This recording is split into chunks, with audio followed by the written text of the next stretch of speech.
오늘 본문의 말씀을 통해서 함께 은혜를 나누고자 하는 것은 한 사람으로 말미암아라는 제목을 가지고 우리 함께 지난주에 이어서 로마서의 말씀을 계속해서 전하려고 합니다. 흔히들 사람들은 이렇게 말해요. 이 세상을 어떤 세상이라고 보냐면 고해와 같다라고 했습니다. 고해와 같은 세상이다라고 말합니다. 요즘 시대는 어떤 시대라고 말합니까? 100세 시대라고 얘기해요.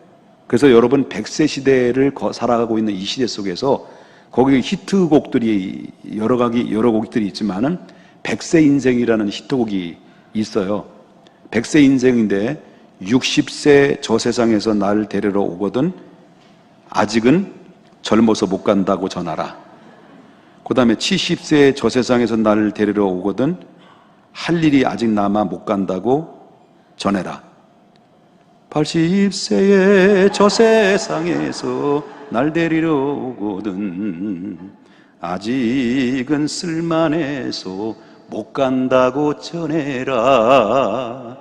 아리랑 아리랑 못 간다고 전해라. 이 자작곡이야 이거는.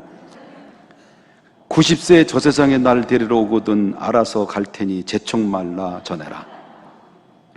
100세의 저 세상에서 날 데리러 오거든 좋은 날 좋은 시에 간다고 전해라.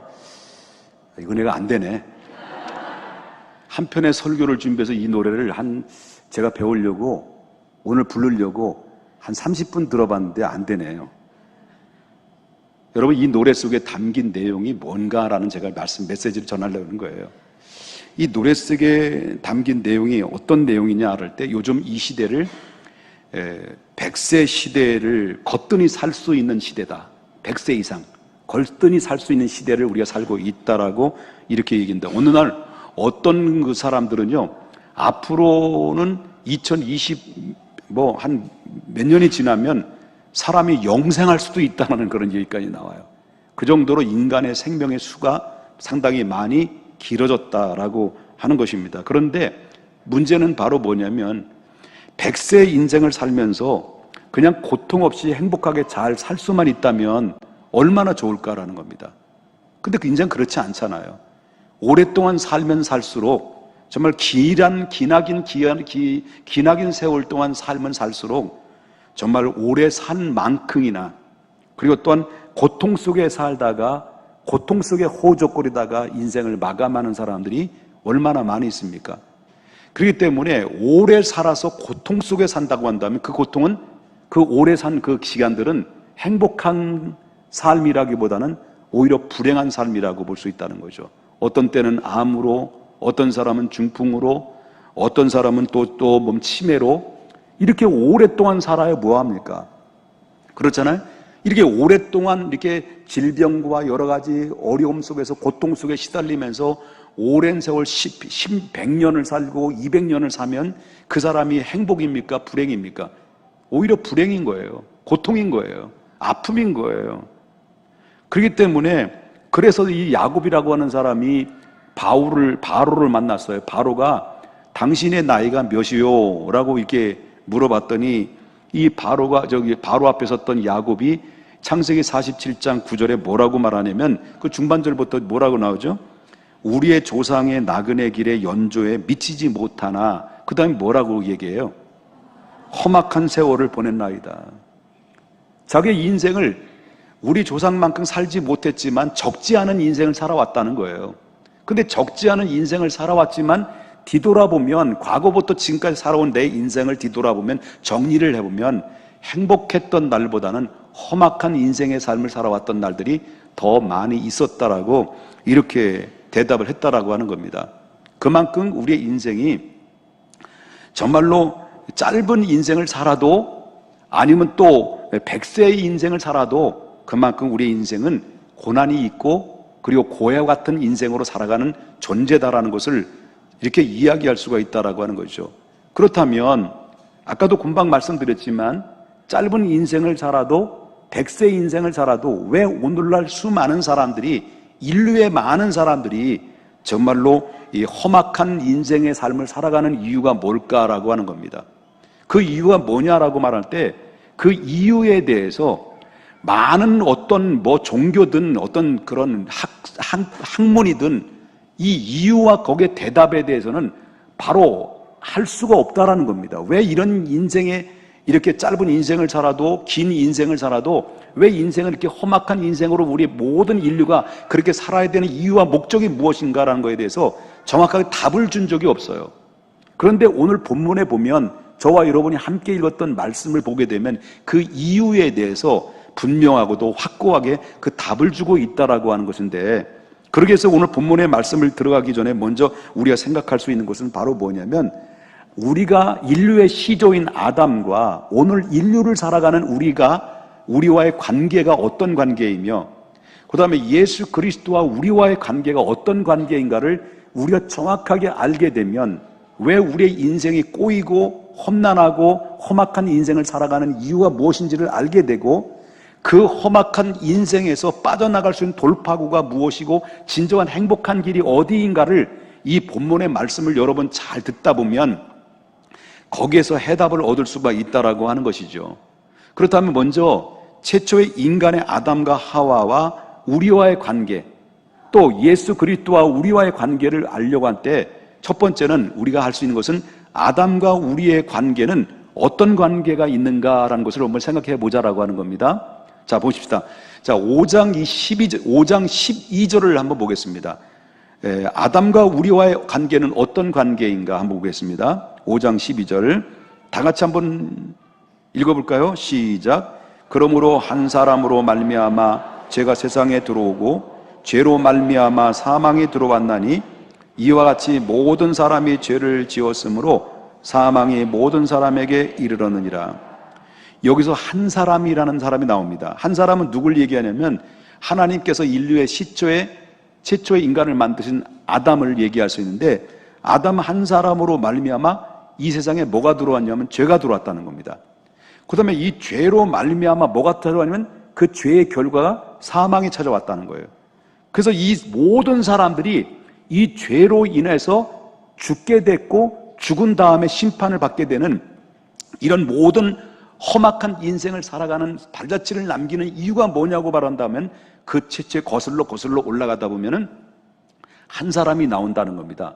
그 한 사람이 누굴 얘기하냐면 아담을 지칭하고 있다는 것을 보게 되는데, 여러분 다시 한번 보겠습니다만 하나님께서 천지 창조를 하셨다고 말씀하셨잖아요. 창세기 1장 1절에 태초에 하나님이 천지를 창조하시니라고 말씀하셨습니다.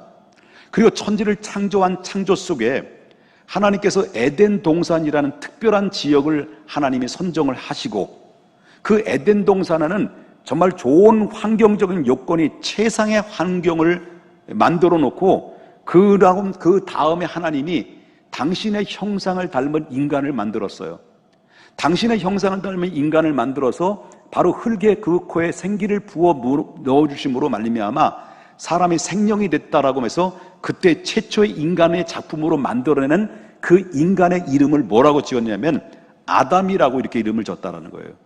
그 아담과 하와를 만드시고 하나님이 아름답게 창조된 그 에덴 동산에 아담과 하와를 그 에덴 동산 안에 두시면서 하나님께서 그 모든 에덴 동산 안에 모든 동물과 식물들과 모든 세계를 다 관리하고 통솔하고 이름을 짓고 그리고 모든 고난을 그에게 맡겨줬다라고 하는 겁니다.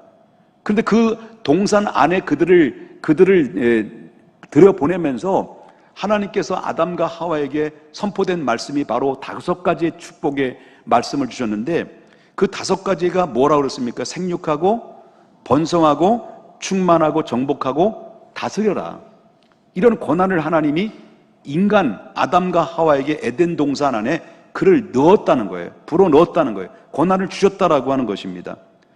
그렇기 때문에 하나님께서 인간을 이렇게 만드신 목적이 뭐냐? 왜 인간을 하나님의 당신의 형상대로 사람을 만드신 그 목적이 뭔가라고 할 때, 목적은 여러분 성경 에베소서 1장에 나오는 말씀을 보게 되면 이 하나님의 인간을 통해서 하나님이 만들어 놓고 그 인간을 통해서 당신이 찬양을 받으시고 영광을 받으시려고 인간을 만드셨다라고 하는 거예요. 그래서 인간의 살아야 될 이유와 목적은 바로 뭐냐면 하나님을 찬양하고 하나님께 예배하고 하나님께 영광 돌릴 때 인간은 행복해질 수 있도록 하나님께서 그렇게 구조상으로 창조하셨고 만드셨다라고 하는 것입니다. 그렇기 때문에 인간은 어떤 로봇이나 동물과는 달라요. 동물은 본능적으로 살도록 만드셨어요. 그냥 본능적으로 새끼 낳고 본능적으로 새끼를 키우고 본능적으로 그냥 살 수 있도록 하나님께서는 그 동물을 그렇게 창조했지만, 그러나 모든 로봇과 달리 동물과 달리 인간은 만물의 영장으로 만들었어요. 만물의 영장으로 만들었기 때문에 바로 선택의 권리가 있는 자유의 의지를 준 거예요.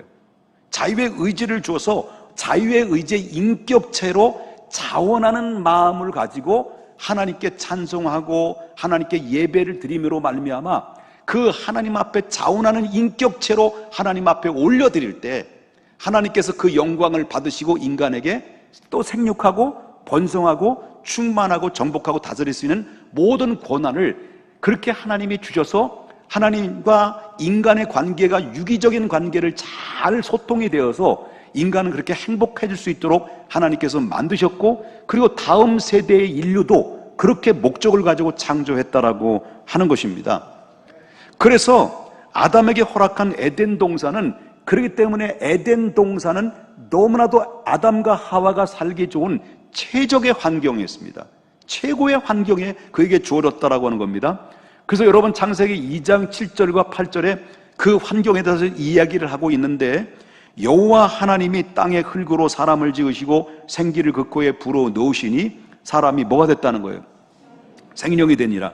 그 다음에 이제 8절에 나오는 말씀인데요, 여호와 하나님이 동방의 에덴의 동산을 창설하시고 그 지으신 누구를요? 사람 아담과 하와를 거기에 동산 안에 두셨다라고 하는 거죠. 그러나 여기는 원칙이 있어요. 동산 안에 모든 것을 다 자유롭게 주셨다는 거예요. 다 모든 권한을 줬다는 거예요. 다스릴 수 있는 권한, 정복할 수 있는 권한, 생육할 수 있는 권한, 모든 하나님이 가질 수 있는 것은 인간에게 모두 부여해 주었다라고 하는 겁니다. 근데 여기서 원칙을 하나님이 정해졌어요. 그 원칙을 정해놓으신 것이 바로 뭐냐면 창세기 2장 16절부터 17절에 뭐라고 이야기가 나옵니까? 여호와 하나님이 그 사람에게 명하여 이르시되 동산 각종의 나무의 열매는 네 맘대로 먹어라. 다 준 거예요. 동산의 각종의 열매들을, 모든 것들을 다 인간에게 최상의 조건과 최상의 환경 속에 하나님의 각종의 열매들을 다 임의대로 먹을 수 있는 권한을 다 줬다는 거예요. 이게 식욕을 주셨다는 거죠. 그런데 하나님이 원칙이 정한 게 17절에 나오는 말씀이에요. 자, 그런데 뭐라 했습니까? 선악을 알게 하는 나무 열매는 먹지 마라. 다른 건 모든 걸 줬단 말이에요. 그런데 이거 하나만 지켜라. 먹지 마라. 내가 먹는 날에는 어떻게 되는 거예요? 반드시 죽는다. 그런 하나님의 심판에 대한 이야기를 하고 있어요. 그러면 이 설교를 들으면 선악과 딱 얘기하면 또 거부 반응을 일으키는 분들이 여기 2명 정도 있어요. 아니, 그렇다면 선악과를 따먹을 줄 알면, 아니, 인간에게 고통을 주고 골탕을 먹이려고 하나님은 의도적으로 선악과를 만든 거 아니냐, 이렇게 생각할 수가 있어요. 그런데 하나님께서 왜 에덴 동산 가운데 선악을 허락하신 이유가 뭐냐라고 말할 때, 여러분, 최상의 조건의 에덴 동산 환경은 그에게 모두, 아담과 하와에게 모두 위탁을 해버린 거예요. 맡겨버린 거예요. 네 마음대로 자유의 선택의 선택의 의지를 가지고 자유로운 마음을 가지고 너에게 맡겼으니 자유롭게 생육하고 번성하고 충만하고 정복하고 다스려라 라고 모든 권한을 줬다는 거예요. 그런데 문제는 바로 뭐냐면 천지 만물의 주인은 천지 만물의 이것만은 잊어버리지 마라. 내가 모든 걸 너에게 다 줬다는 거예요. 다 줬다. 99개를 줬다. 그러나 한 가지는 지켜야 된다. 잊어버리지 마라. 그 얘기예요. 99개는 다 줬는데 한 가지는 잊어버리지 마라. 그게 바로 뭐냐면 천지 만물의 주인은 하나님이고 천지 만물의 주인은 네가 아담이 아니라 하나님이라는 것을 절대 잊어버리지 마라. 그걸 얘기한 거예요. 그래서 너희가 선악과를 바라보면서 너는 하나님의 창조물이고 하나님의 피조물이지 창조주가 아닌 것을 꼭 기억하라는 의미를 가지고 있다라는 거죠. 근데 마귀가 그걸 교묘하게 이용해서 너희 선악과를 따먹으라, 먹는 날에는 누구처럼 된다고 유혹을 했어요. 하나님처럼 된다고 해서 자기가 하나님이 되려고 하는 그런 아주 도전적인 마음을 가지고 결국 유혹에 빨려 들어가서 결국 어떻습니까? 넘어진 것이죠. 여러분, 그렇기 때문에 자기의 있어야 될 자리와 바로 창조주가 누구, 피조물이 누군가를 정확하게 구분을 할 수 있도록 하는 한 가지 원칙을 정해놓은 게 바로 뭐냐면 일부러 골탕 먹이려고 하나님이 선악과를 만든 게 아니라는 거예요. 이해되셨어요? 그렇기 때문에 분명히 알아. 여러분, 그 김하늘이라는 그 영화 배우가 나왔던 유명한 어록 있죠. 너는 학생이야, 나는 선생님이고. 영화 안 봤어요? 여러분, 이건 뭐냐면 선생과 학생을 구분해서 알아라는 거예요. 그렇기 때문에, 그러나 문제는 뭐예요? 이렇게 선악을 바라보면서 나를 만드신 하나님이고 나는 피조물이고 하나님이 나에게 모든 권한을 부여해 주심으로 말미암아 하나님 앞에 누리면서 하나님께 영광을 돌려서 행복하게 살 수 있는 모든 권한을 주셨다는 것을 믿고 감사하는 마음으로 영광 돌리라는 의도로 원칙 하나 세워졌는데, 그렇지만 아담은 어떻게 했다는 거예요? 아담은 그 선택의 권리를 주신 자유의 의지를 자기의 멋대로 결국은 금단의 과실을 따먹고 말았다는 거예요. 그래서 하나님이 주신 금지의 상황을 어기고 그 금지 상황을 어기고 하나님께 죄를 짓고 말미암아, 죄를 짐으로 말미암아 그때부터 어떤 일이 벌어지게 됐습니까? 결국은 인생에 있어서 그에게는 그 아담뿐만 아니라 우리 모든 그 이후의 인류에게, 다음 세대된 인류에게 엄청난 파장을 일으키고 말았다라고 하는 것입니다. 여러분, 창세기 3장 6절을 보겠습니다. 여자가 그 나무를 본즉 먹음직도 하고 보암직도 하고 지혜롭게 할 만큼 탐스럽기도 한 나무인지라 여자가 그 열매를 따먹고 자기와 함께 있는 남편 아담에게도 어땠다는 거예요? 주어 처먹게 했다는 거예요. 그 결과로 우리 인류에게 어떤 결과가 찾아왔습니까? 아담 한 사람이에요. 인류의 시조의 아담이 금지된 하나님의 법을 어겼습니다. 그런데 아담 한 사람이 금지된 법을 어겼는데 우리 인류에게 어떤 결과와 어떤 파장을 일으켰냐는 거예요. 어떤 파장을 일으켰느냐? 성경은 그렇게 얘기합니다. 아담 한 사람이 죄 때문에, 아담 한 사람의 그 죄 때문에 인류가 죄를 지었고 그 죄의 결과는 뭐가 찾아왔냐면 사망이 찾아왔다라고 합니다. 그래서 인류의 모든 사람이 왜 죽느냐? 죽는 이유가 뭐냐 할 때 바로 그것은 아담 한 사람의 죄로 인하여 죄가 들어왔고 죄로 인하여 사망이 찾아온 결과물이라는 것을 성경에서 말해주고 있다. 그래서 여러분, 창세기 2장 17절을 다시 한번 보겠습니다. 2장 17절 보랍니다. 선악을 알게 하는 나무의 실과는 먹지 말라. 내가 먹는 날에는 정령 어떤다는 거예요? 죽으리다. 사망이라는 사망이라는 선포예요. 그러면 이 말씀을 듣게 되면, 아니, 아담하고 우리와 관계가 무슨 관계냐 말이에요. 아담은 아담의 죄지 왜 우리에게 덤탱이를 씌워서 우리까지 죄인으로 몰아넣고 우리를 사망의 죽음을 찾아오게 만들었냐라는 거죠. 이렇게 질문이 나올 수 있다는 거. 도대체 아담하고 우리와의 관계가 어떤 관계에 있기에 우리가 죄인이 되었고 우리 인류가 죽음이 찾아온 이유가 뭐냐라는 거예요.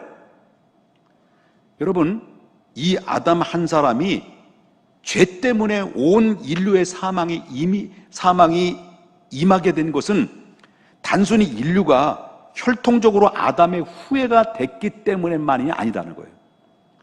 단순히 아담이 온 인류의 대표가 되었기 때문만도 아니다라는 거예요. 뭐냐? 여기에 한 가지 중요한 사실은 아담은 한 개인뿐만 아니라 모든 인류라고 하는 공동체의 연합된 한 부분이기 때문에 부분이기 때문에 그렇다는 거죠. 자, 이런 의미에서 아담의 죄는 아담의 죄인과 동시에 인류의 죄가 되었다, 그런 얘기예요. 여러분, 제가 웬만하면 이런 설교를 하지 않으려고, 이런 얘기를 안 하려고 했는데 이 설교를 좀 쉽게 좀 도움이 되기 위해서 제가 부끄러운 얘기를 하겠습니다. 제 군 생활 얘기예요. 또 얘기. 못 들은 분도 있거든요. 군 생활을 하면서 일반 부대는 측정이라고 그러죠. 분기마다 측정이라는 말이 있을 거예요. 우리는 투쟁이라고 얘기해요.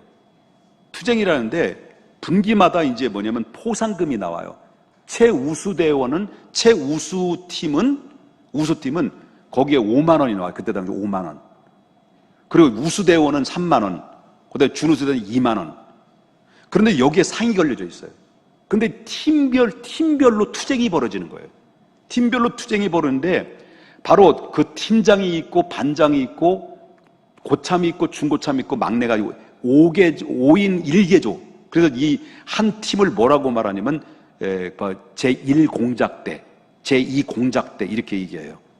근데 거기에서 뭐냐면 투쟁이 어떤 경쟁이 붙어지냐면 이 경쟁이 어떻게 경쟁이 붙어지냐면요. 야간 침투, 그 다음에 또 사격, 그리고 또한 산악구보, 특수 격투기, 그 다음에 취시 푹 불면 독침을 쏴서 타켓을 맞히는 거, 그 다음에 또 뭐 살인, 납치, 폭파 이런 훈련을 해서 거기에 점수를 따는 거예요. 거기서 최고의 점수가 올라간 팀이 결국 어떠니까 최우수 팀이 돼가지고 돈을 받아요. 그리고 회식도 시켜줘요. 그리고 5시간 외출을 갈 수 있는 기회를 줘요. 그런데 이 한 팀에서 예를 들어서 산악구보를 하는데 20km 배낭을 메고 그 배낭을 산을 뛰는 거예요. 그 1시간 안에 12km를 주파를 해야 돼. 이게 1시간에 주파한다는 걸 아직 납득이 안 되셨네요. 그런데 여기에 팀별로 뛰기 때문에 개인별로 뛰는 게 아니에요. 팀 단체로 공동체로 뛰는 거예요.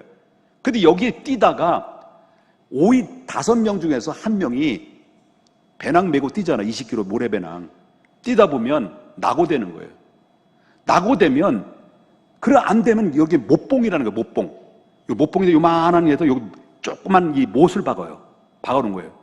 그러면 낙오되면은 낙오를 안 시키기 위해서 뒤에서 반장이 종아리고 뭐 옆구리가 푹 찔르는 거예요.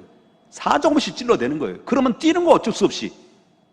근데 저는 그게 약했어요. 왜냐면 다리도 짧은 데다가 그 단거리는 강했는데 그 장거리를 못 뛰겠더라고요. 죽어도. 그래서 저 때문에 다른 점수는 최고의 점수인데 제가 낙오가 되는 바람에 떨어져가지고 그 주루수 대원이 못 돼가지고요. 그게 낙오도 됐어요.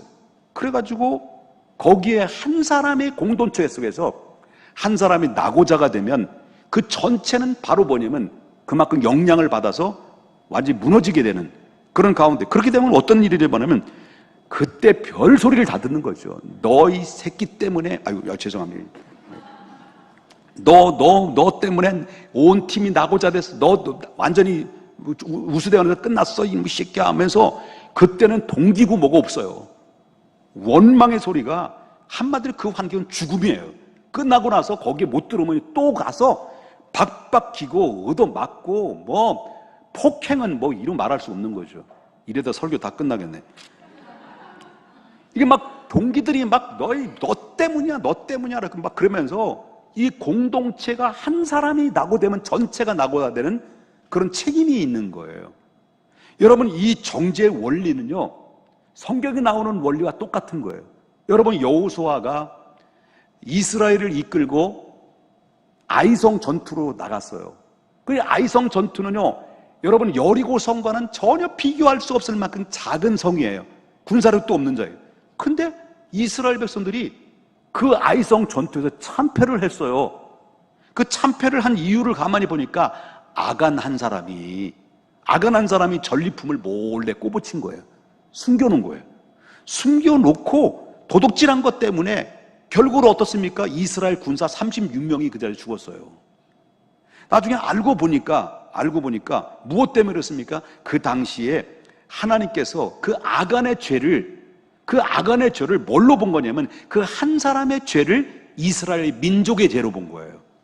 그래서 결국 민족의 죄로 간주했기 때문에 그 아이성 전투를 참패하게 만들었던 원인이 된 것은 아간 한 사람에 의해서 이루어진 것이다라고 하는 건데, 이게 바로 정죄의 원리라는 거예요.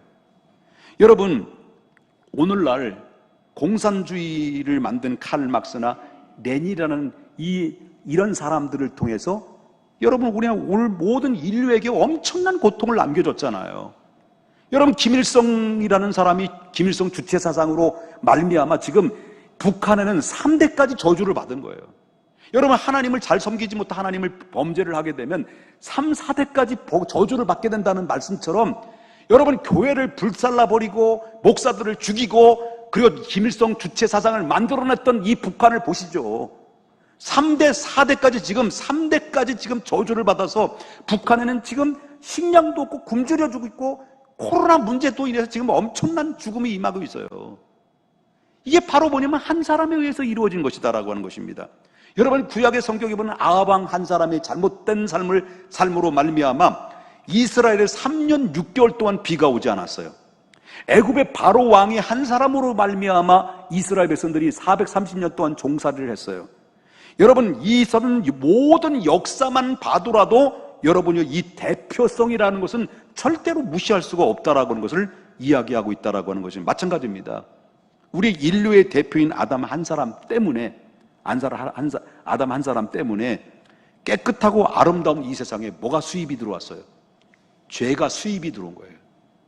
결국 어떻습니까? 이 세상에 그 죄가 이 세상에 들어옴으로 말미암아 이 세상에 심판이 찾아오게 됐고, 이것이 바로 죄의 전가라. 전가, 죄가 전가됐다, 그런 의미를 가지고 있다는 것입니다. 그래서 아담과 우리 모든 인류는 분명히 관계가 있다는 거예요. 여기서 더 이해할 수 없을 것 같으니까, 이해를 못할 것 같으니까 사도 바울은 덧붙여서 계속 아담과 우리의 인류의 관계가 어떤 관계인지를 계속 밝혀주고 있는데, 그 계속 밝혀주는 말씀을 보게 되면 오늘 본문에 보니까 15절과 16절, 17절, 18절, 19절까지 계속 이야기하고 있어요. 자, 보겠습니다. 15절에 보면 뭐라고 나오냐면, 중반절 보겠습니다. 한 사람이 범죄로 인해서 뭐라 했습니까? 많은 사람이 죽게 됐다는 거예요. 그 다음에 16절에 보니까 심판은 뭐로 인하여? 한 사람으로 인하여 정죄에 이르게 됐다는 거예요. 17절에 보니까 또 한 사람의 범죄로 인해서 뭐가? 사망의 한 사람으로 말미암아 무슨 노릇했다는 거예요? 왕노릇했다는 거예요. 18절에 보니까 한 범죄로 많은 사람이 정죄에 이르게 됐다는 거예요. 19절에 보니까 한 사람이 뭐함으로?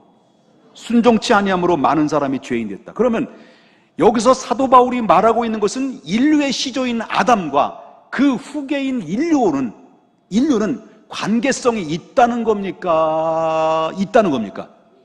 있다는 거죠. 바울이 얘기하는 그거예요. 있다는 거다. 한 사람으로 말미암아. 여러분, 담배 유래도 마찬가지죠.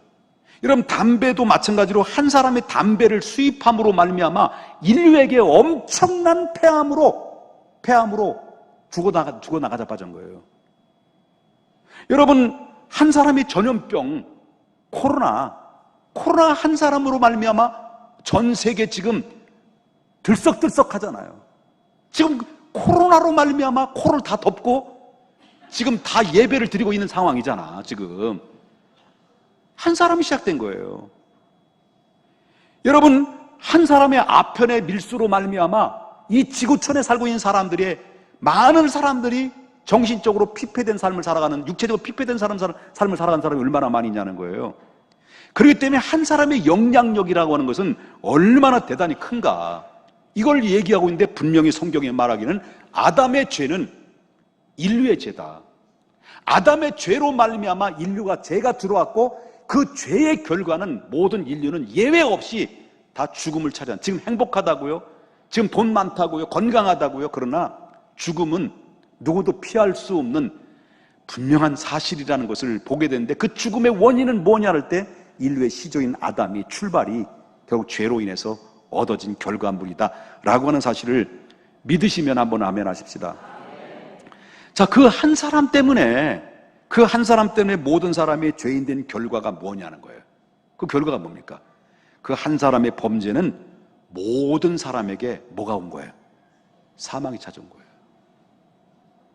사망이 찾아왔어요. 성경은 말합니다. 모든 사람은 죽는다고. 예외 없다고. 성경이 말하는 거예요. 다른 데서 말하는 것이 아니라 성경에서 말합니다. 모든 사람은 예외 없이 죽는다. 그 죽음에 대해서 성경은 이렇게 이야기합니다. 여러분, 죽음에 대해서 자꾸 이야기해서 죄송해요. 옆에 분 인사합시다. 목사님 너무하는 것 같아요. 자, 죽음에 대해서 성경은 뭐랍니까? 히브리서 7장 27절, 아니 9장 27절 보겠습니다. 한 번 죽는 것은 사람에게 뭐라는 거예요? 정해져 있어요. 정해져 있어요.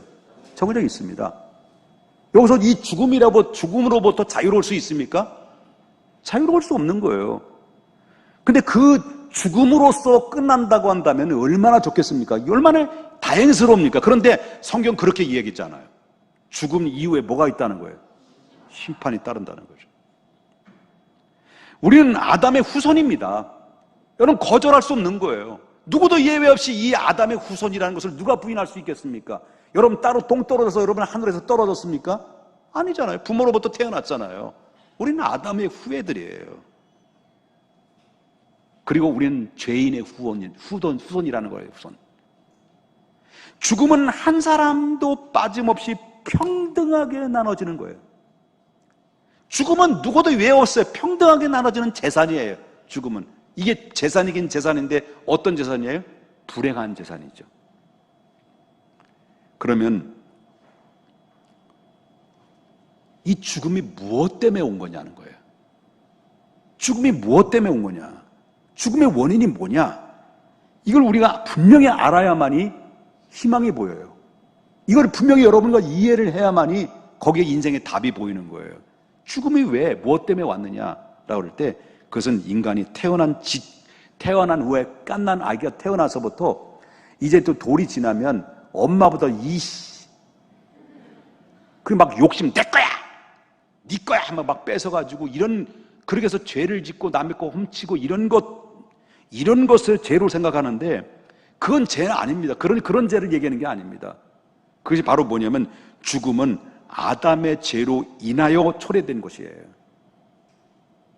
그렇기 때문에 이 세상의 모든 사람들의 죽음은 한 사람의 죄로 말미암아 형벌로 찾아온 것이다라고 내가 원하든 내가 원치 않든 간에 내가 억울하든 억울하지 않든 간에 그건 상관없는 거예요. 그냥 자연스럽게 우리는 그렇게 될 수밖에 없는 상황에 이르게 됐다라고 하는 것입니다. 그래서 로마서 5장 14절을 이렇게 얘기해요. 자, 보겠습니다. 아담의 범죄와 같은 아담의 중반절을 봅시다. 아담의 범죄와 같은 죄를 짓지 아니한 자들 위에도. 여러분, 우리는 아담처럼 범죄를 졌어, 안 졌어요? 안 졌어요. 여러분, 선악과 있어요? 선악과 따먹었어요? 안 따먹었어요. 우리는 아담처럼 선악과를 따먹은 적도 없어요. 그죠? 아담처럼 하나님의 말씀을 불순종한 적도 없어요. 그렇게 우리가 에덴 동산에 있은 적도 없어요. 그런데 놀라운 사실은 아담의 범죄와 같은 죄를 짓지 아니한 자들 위에도 뭐가 왔다는 거예요? 사망의 왕노릇하였다. 5장 17절에 사망이 그 한 사람으로 말미암아 뭐가 됐다는 거예요? 5장 17절에 중반절을 보십시다. 5장 17절에 사망이 한 사람으로 말미암아 어떻게 됐다는 거예요? 왕노릇했다는 거예요. 자, 21절 보겠습니다. 죄가 사망 안에서 무슨 노릇했다는 거예요? 왕노릇했다는 거예요. 계속 뭐예요? 한 사람으로 죄가 왕노릇, 한 사람으로 죄가 왕노릇, 한 사람으로 죄가 왕노릇. 나 좀 말려줘요. 아멘을 해야만 한 사람의 죄가 사망해서 왕노릇하게 됐다는 거. 그만큼 아담 한 사람의 인류에게 엄청난 것을 미치게 됐다. 여러분, 오늘 65억 이상 되는 이 지구촌에 살고 있는 수많은 사람들이 다 사망의 지배 아래에 있는 거예요. 예외 없어요. 피할 수 없어요. 벗어날 자가 아무도 없는 거예요. 이 세상에서 가장 권력이 있다고 하는 사람들조차도 여기는 이 죽음 앞에서는 그 왕 앞에서는 사망의 왕 앞에서는 결국은 어떻습니까? 결국 무릎을 꿇을 수밖에 없는 거예요. 이 사망의 왕은 우리 모두를 지배했어요. 이 사망의 왕은 인정사정이 없어요. 무차별해요. 그렇기 때문에 얼마나 이 사망의 왕은 잔인합니까? 암으로 데려가고, 교통사고로 데려가고, 갑자기 데려가고, 예상치 않게. 바로 어린아이가 태어날 때는 순서로 태어나지만 이 사망이라는 건, 이 사망의 왕은 아무나 막 데려가는 거예요. 누가 내 인생의 내 미래를 알 수 있습니까? 앞으로 1시간 이후에 우리는 인생을 어떻게 알 수 있습니까? 모르는 거예요. 아무나 막 데려가는 거예요. 이게 사망의 왕이라는 거예요. 그렇다면 이 사망의 지배 아래서 벗어날 수 있는 방법이 없단 말인가? 꼭 그렇지만은 않습니다. 그러기 위해서는 우리가 알아야 되는 두 번째로는 예수님과 우리와의 관계를 알아야 돼요. 그걸 알아야 사망의 법에서 자유를 얻을 수 있고 해방할 수 있는 길이 무엇인가, 인생의 근본적인 하나님의 창조의 목적대로 다시 돌아갈 수 있는 길이 예수님과 우리와의 관계를 정확하게 알 때 비로소 그 자리를 들어갈 수 있다는 것을 보게 되는데요. 자, 5장 14절을 보겠습니다. 이제부터 예수님과, 아까는 누구와 누구와의 관계? 아담과 우리와 인류의 관계. 그 다음에 지금부터는 예수님과 우리의 관계를 잘 집중해서 들어보십시오. 자, 14절 보겠습니다. 그러나 아담으로부터 모세까지 아담의 범죄와 같은 죄를 짓지 아니한 자, 이거 아담과 같은 죄를 범죄하지 않은 자, 우리들을 말하는 거죠. 우리 인류를 말하는 거죠. 위에도 보았다는 거예요. 사망이 피할 수 있어요, 없어요? 우리도 사망 피할 수 없지요. 아담같이 죄를 짓지 않아도 그 아담의 죄 때문에 이 우리에게도 그 사망이 찾아왔는데 사망의 왕노로서 앞에는 피할 수 없는 거예요. 예외 없어요. 그런데 왕노로 타였으니 그 다음 구절에 보여요. 아담은 오실자의 뭐라 그랬습니까? 모형이라는 거예요. 할렐루야. 자, 아담이 이 모든 인류의 대표인 것처럼 예수 그리스도도 모든 인류의 새로운 대표가 되어졌다라는 의미예요. 그럴 때 아담은 인류의 죄인의 머리가 된 것처럼 예수 그리스도, 장차 오신 그 예수 그리스도는 믿는 자의 머리가 되었다는 거예요. 그래서 여러분, 고린도전서 15장 22절에 말하기를 아담 안에서 모든 사람이 죽은 것 같이 그리스도 안에 모든 사람이 뭘 얻었다는 거예요?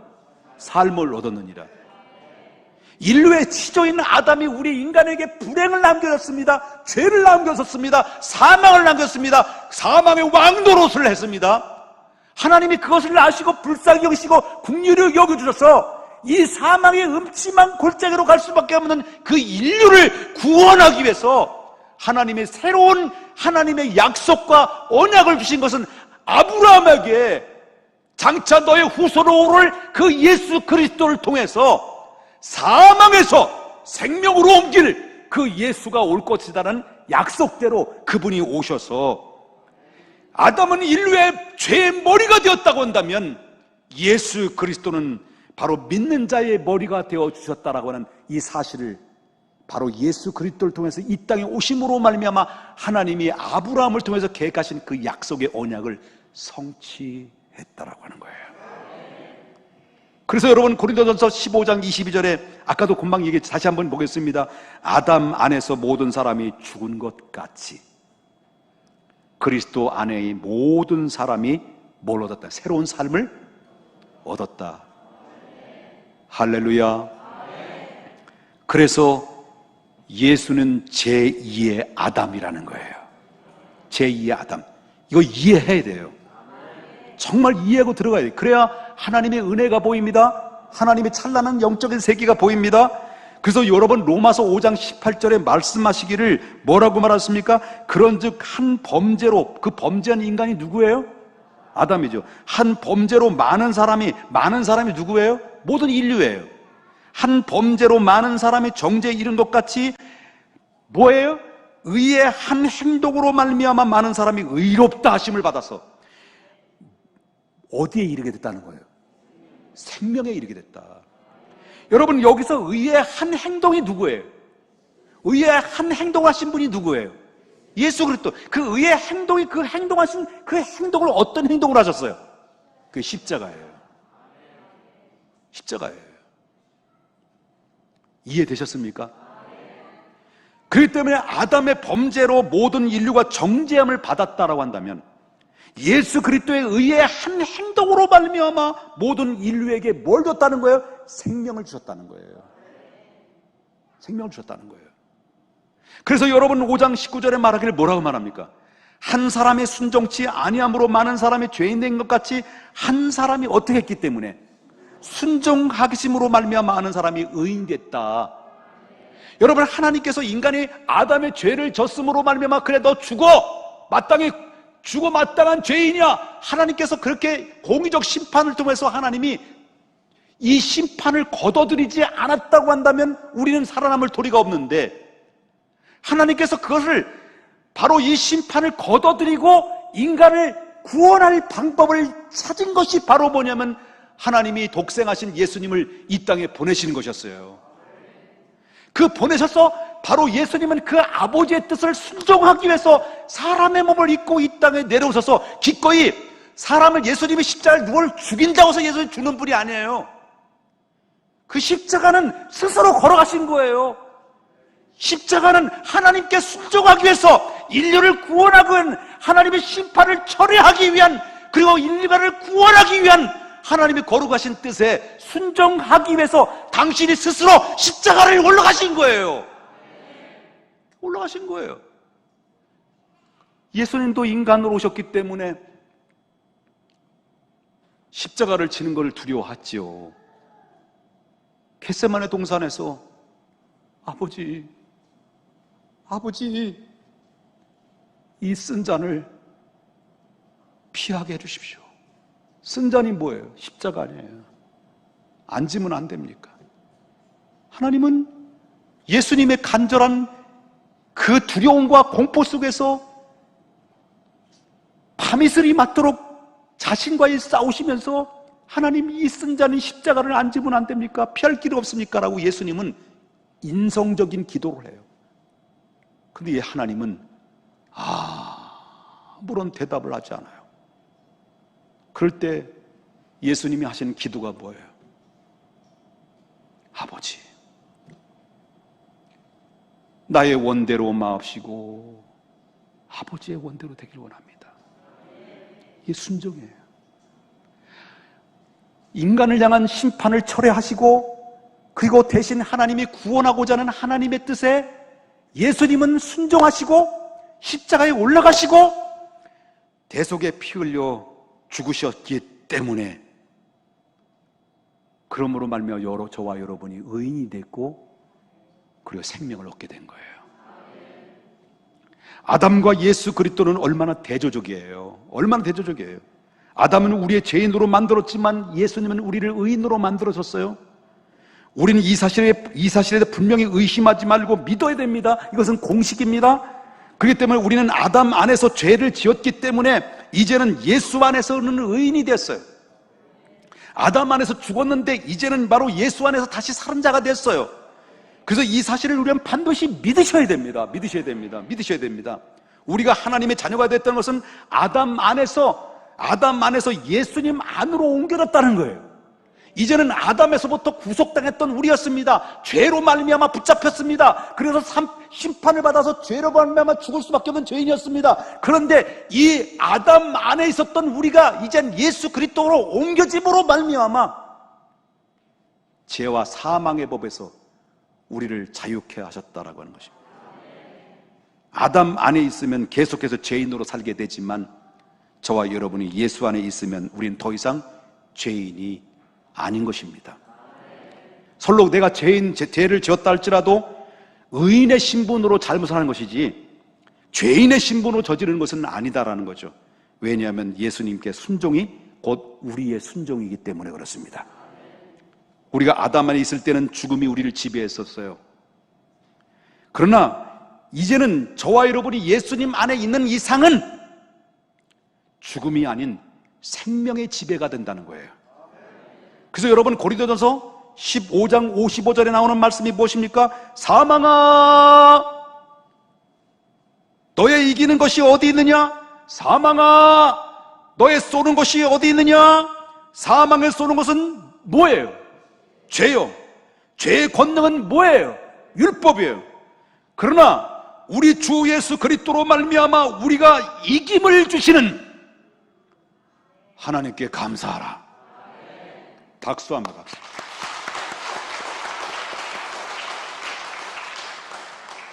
여러분에게 질문을 드리겠습니다. 여러분은 진실로 예수님을 믿으십니까? 그렇다면 여러분들은 정말 희망의 소식을 전해드립니다. 여러분들이 만약에 예수 안에 있고 아담 안에 있지 않고 예수님을 영접하고 받아들이고 예수님을 진심으로 믿는다고 한다면 여러분 절대로 죽지 않습니다. 그럼 육체의 죽음이 뭐냐? 육체의 죽음이라고는 말이 나오는데요, 우리가 그리스도 안에 있는 사람들은요, 잘 들어야 될 것이 바로 뭐냐면 성도의 죽음은, 성도의 육신의 죽음은 죽음이라고 표현을 하지 않습니다. 성경 그렇게 얘기잖아요. 우리 믿는 그리스도의 죽음은 죽음이라고 표현하지 않아요. 그럼 뭐라고 표현하느냐 할 때 데살로니가전서 4장 14절에 이렇게 말합니다. 우리가 예수의 죽었다가 다시 사심을 믿을진데, 믿잖아요. 여러분 믿으시죠? 믿을진데 이와 같이 예수 안에 뭐 하는 자들이었습니까? 자는 자들도 저와 함께 데리고 오시리라. 이게 무슨 말이에요? 그리스도에 믿는 사람들이 육체의 죽음이라고 말하는데, 죽음이라고 말하지 않고 우리가 믿는 그리스도인들도 죽고 안 믿는 사람도 죽는데, 우리 믿는 그리스도 안에서 있는 사람들이 죽으면 주 안에서 죽은 자들이 죽음이라고 표현하지 않고 잔다라는 거예요. 잠시. 성경은 성도의 죽음을 뭐라고 표현하냐면 아까도 말했지만 그리스도 안에서 자는 자들이라고 말했습니다.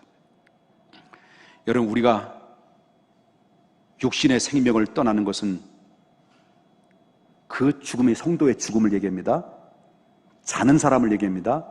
우리의 육신의 생명을 떠나는 것은 우리 성도는 영생으로 가기 위한 황금마차다. 황금마차 타는 거예요. 그래서 우리의 썩을 몸에 썩지 아니할 몸으로 던지는 거라 그렇습니다. 왜 그렇습니까? 내 안에 누구의 생명이 있기에?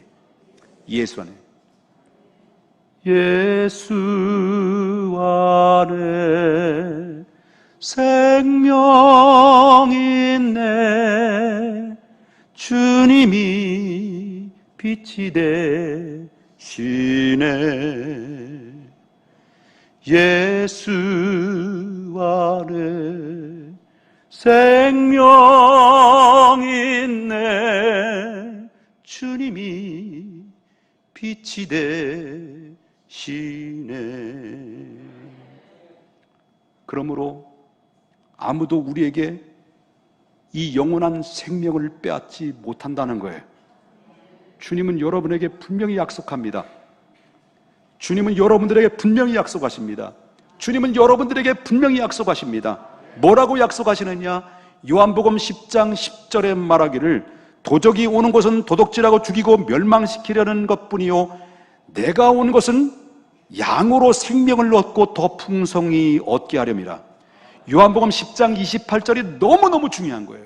너무너무 중요해요. 이 말씀을 여러분 마음판에 새기고 일생 동안 믿음이 흔들릴 때마다, 내가 구원의 문제, 영생의 문제 흔들릴 때마다 이 말씀을 여러분 굳게 지켜야 됩니다. 28절에 말하기를 뭐라고 말합니까? 내가 저에게 영생을 주노니 영원히 멸망치 아니할 것 터이요 또한 저희를 내 손에서 빼앗을 자가 없느니라. 여러분과 저는 누구 거예요? 예수 거예요. 나는 예수님 거예요. 그래서 우리를 아담 안에 두지 아니하고 생명 대신 예수 그리스도 안에서 두신 것을 우리가 하나님을 찬양할 수밖에 없는 거예요. 그 일은 순종하신 예수님을 찬양해야 됩니다. 그 죽음의 굴레에서 벗어나 계신 우리 예수님을 일생 동안 찬양해서 사나 죽으나 사나 죽으나 날 위해 피 흘리신 내 주님의 것이요. 일생 동안 나를 대신해서 순종해 주시고 피 흘려 죽으시고 그리고 영생을 허락하신 주님을 일생 동안 찬양하며, 여러분 우리 모두 주님 오실 그날 때까지 힘들고 어렵고 고난이 있다 할지라도 주님을 바라보고 승리할 수 있기를 주님의 이름으로 축복합니다. 설교